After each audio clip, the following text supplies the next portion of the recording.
Ayi la mo ya jonika.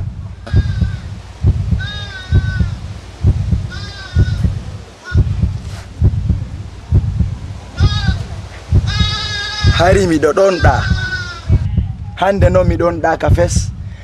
Hande mi piyata si kanyiri ko kulli.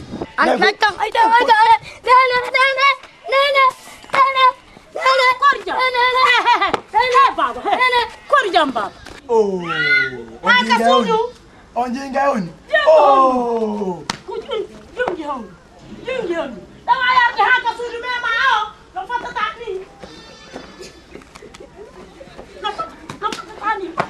Mama!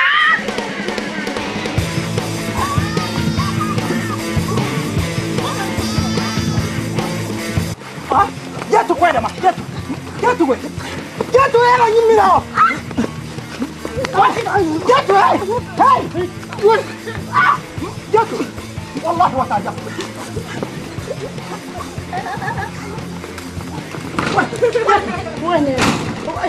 Wah, tak ilah dah.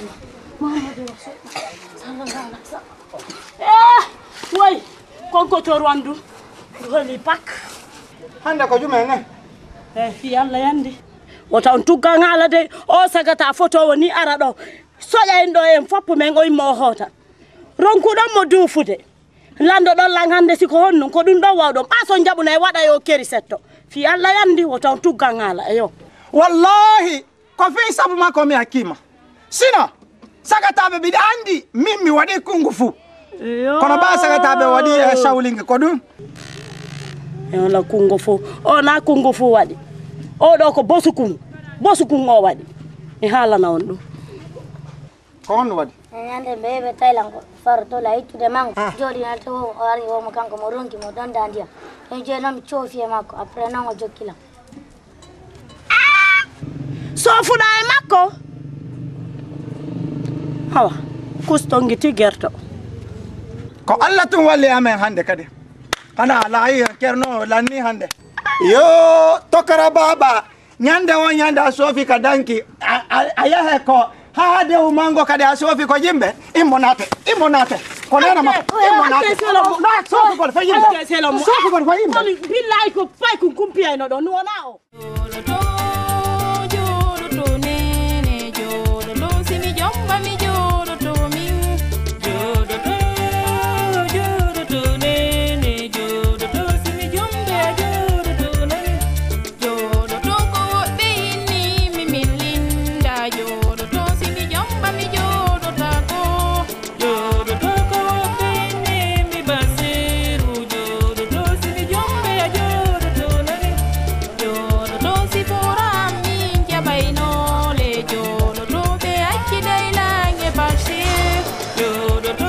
son jalan hala mi fana nima hakuna yalla andi Ibrahim mi fallo kama halangol dum do fo parce que songete kono mi sikkitu Linda a changé d'avis quoi en tout cas babe makko kam ben don ko nokku gotu me woni à 100% be yidi lang hibe yidani lang mais Linda mi anda ko ndungo yawti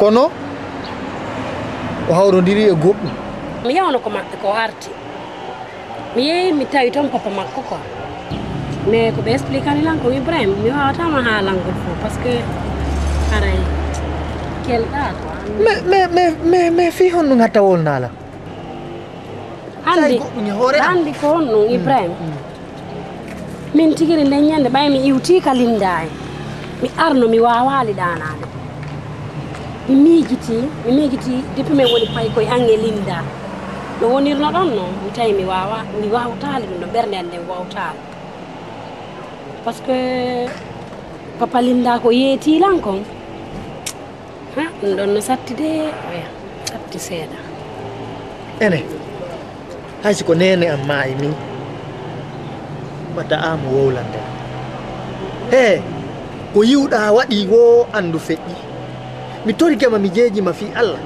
yewtan ko waɗi andi linda mi sikki tun o voyage makko Fuuta ɗo o yiidoyi ton e jeune jogo mo yiɗi way e baabe makko innimmi wo linda de se wiiɓe par ce que ɓe linda yeehi ka village o yiidoyi ton e jeune jogo wonde makko kanko e on jeune de joni woni e jombinirde mi heggiti a inde jeune jom ɓe haalanno langoy heggiti ko ko BACHIR ina ɓuri mo fop fos ko comparato e maala mais andi ɓay ko affaire giggol no satti quoi satti mais ta rondito ɗum ablani tu sais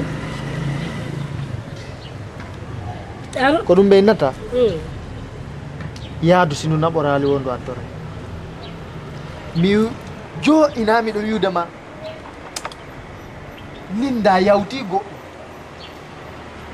inamo mi anduno hanki on mi andi hande c'est que o heɓi entourage goo mi andi o heɓi en tout cas goɗɗum naati e hakkille makko sino sugu ko woni wadde ɗo o wawata wadde ɗum wayi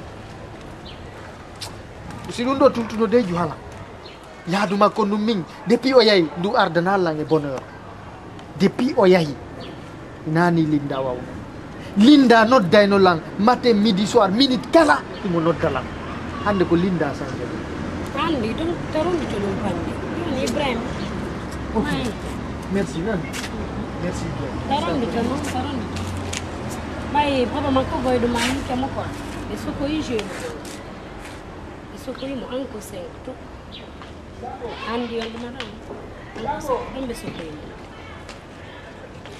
commissariat ne anko 5 ɗon ɓe sokimo mais mi falno kam haala men par ce que mi bonna e ɓerde male joni linda ko sa e chose par ce que wakkede fewɗo kala komi wowli wata ɗuman c'est que si sa wolonalolan ɗum ɗo haray kadi a ɓurtilan tampinde quoi par ce que ñande o ñande mi yaltude mais de toute façon merci jarama yotidenan restan contant soir sage joɗoto ko woɓɓe yinni min linda joɗoto simi jomba mi joɗotako joɗoto ko woɓɓe yinni mi basiru joɗoto simi jombe a joɗoto nani joɗoto si foram min jaɓaynole joɗoto ɓe accidaylange BACHIR joɗoto si nene amin no wuruno joɗoto ɓe jombananole lan linda joɗoto ko woɓɓe yinni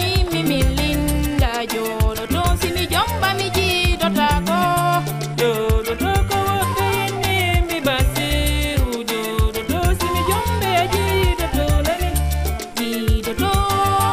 jiidoto nene jiidoto mi dikkoray bobo gorko jiidoto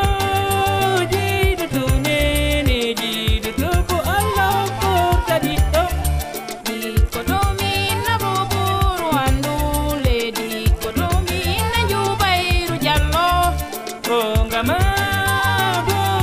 nene gongama ko inde moƴƴere ka Allah jiidoto mi watta ɗon bobo debbo